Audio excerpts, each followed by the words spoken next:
Toda nação tem uma constituição, né? São as regras do jogo, a base de tudo. Mas e quando surge uma lei nova que parece ir contra essas regras? Pois é, existe todo um sistema para garantir que a lei máxima do país seja sempre respeitada. Hoje, a gente vai desvendar como o Brasil faz exatamente isso, o chamado controle de constitucionalidade. Essa é a grande questão, o ponto de partida de tudo. Pensa só, o Congresso vai lá, debate e aprova uma lei, mas fica aquela pulga atrás da orelha. Será que essa lei não bate de frente com a Constituição? Para resolver esse impasse, existe um mecanismo superpoderoso. Ok, vamos mergulhar nisso. O principal campo de batalha para esse tipo de desafio no Brasil é um tipo de ação judicial bem específica que vai direto para a mais alta corte do país. O ponto crucial aqui é o seguinte: uma ADI não é uma briga entre duas pessoas, tipo um processo comum. Nada disso. Aqui, o foco é analisar a lei em si, de forma abstrata, e compará-la com a Constituição. O objetivo é um só: checar se aquela norma é válida para a sociedade inteira. Então, quem é que pode dar pitaco nesse debate de altíssimo nível? A resposta talvez surpreenda, porque a estrutura é bem diferente de um julgamento normal. Vamos dar uma olhada em quem são os jogadores nesse tabuleiro.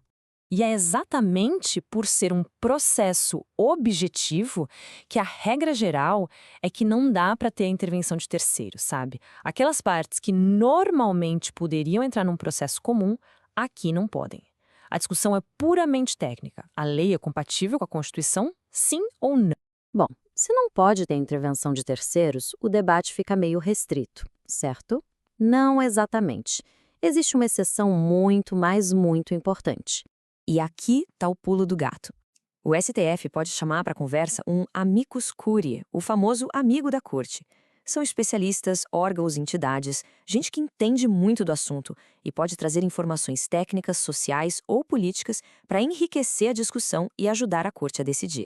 Agora, o mais interessante é como o próprio STF já descreveu essa função. Num caso bem conhecido, a Corte falou que o amigo da Corte serve para garantir o equilíbrio, para mostrar o outro lado da moeda, evitando que a discussão fique presa num único ponto de vista. Genial, né? E não para por aí, não. Mesmo sendo um processo objetivo, a Corte tem um arsenal de ferramentas para ir fundo na questão. Pode pedir mais dados, nomear peritos para dar um parecer técnico e até mesmo convocar audiências públicas para ouvir o que a sociedade e outros especialistas têm a dizer. Certo, agora vamos para as regras do jogo. Para tomar uma decisão desse tamanho, o STF segue critérios bem rígidos de quórum e de votação. Os números aqui são tudo. Esse aqui é o número mágico para começar a partida. Dos 11 ministros do STF, precisam estar presentes pelo menos 8 para que a sessão de julgamento de uma dia possa sequer começar. Mas claro, estar presente é uma coisa, decidir é outra. Para de fato declarar uma lei como constitucional ou inconstitucional, é necessária a maioria absoluta dos votos. Ou seja, no mínimo, 6 ministros precisam votar na mesma direção. Tá, mas e se essa conta não fechar? Imagina um placar de 5-3 pela inconstitucionalidade. O que acontece? O julgamento para, fica suspenso até que os ministros ausentes possam votar. E no caso de um empate, 5-5? Aí a regra é clara, a lei é mantida, considerada constitucional, porque para derrubá-la, lembre-se, precisa daquele placar mínimo de 6 votos.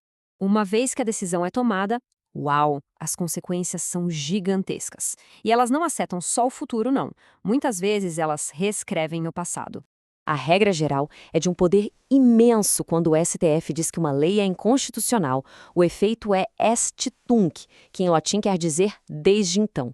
Ou seja, a decisão volta no tempo. É como se a lei fosse apagada da história, considerada nula desde o dia em que nasceu. Só que apagar tudo o que aconteceu no passado pode às vezes criar um caos jurídico ou social enorme. Para essas situações super excepcionais, o STF tem uma carta na manga, a modulação dos efeitos. Pensa que a Corte tem tipo um seletor de tempo. Em vez de usar o padrão ex tunc, que apaga o passado, ela pode gerar esse seletor para o ex nunc, que significa a partir de agora. Assim, a decisão só vale dali para frente, protegendo tudo que já aconteceu. Mas calma lá. Usar esse poder não é algo que se faz todo dia. Para modular os efeitos, é preciso uma maioria ainda maior, 2/3 dos ministros, ou seja, 8 votos. Isso mostra que essa é uma medida realmente excepcional, só para casos onde a segurança jurídica ou o interesse social estão muito em jogo. E a história não acaba com o martelo batido pelo STF, não. O que vem depois revela uma dinâmica simplesmente fascinante entre os poderes da República. Depois de decidida, a posição do STF tem o que se chama de efeito vinculante. Isso quer dizer que todos os outros juízes e toda a administração pública são obrigados a seguir aquela decisão. Mas tem uma exceção importantíssima. Ela não amarra o poder legislativo na sua função de criar novas leis. E é essa exceção que permite o que os estudiosos chamam de diálogos constitucionais. Não é um monólogo, onde só a corte fala. Vira uma conversa de verdade. O judiciário interpreta a Constituição e o legislativo pode responder a essa interpretação com novas leis. Funciona mais ou menos assim, ó. O STF vai lá e declara uma lei inconstitucional. O Congresso não pode, claro, aprovar uma lei idêntica, mas ele pode debater o assunto de novo e criar uma outra lei, corrigindo os problemas que a Corte apontou. É esse vai e vem que mantém a Constituição sempre viva, sempre atual. E para fechar com uma ideia que meio que explode a nossa cabeça. No direito, nem sempre o que é final é o fim da linha.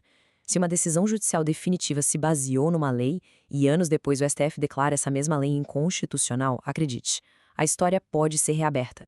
Isso tudo deixa a gente com uma reflexão, né? O direito constitucional não é uma foto na parede, tá mais para um filme em constante movimento. É uma conversa que evolui, um diálogo entre os poderes e até com o próprio tempo.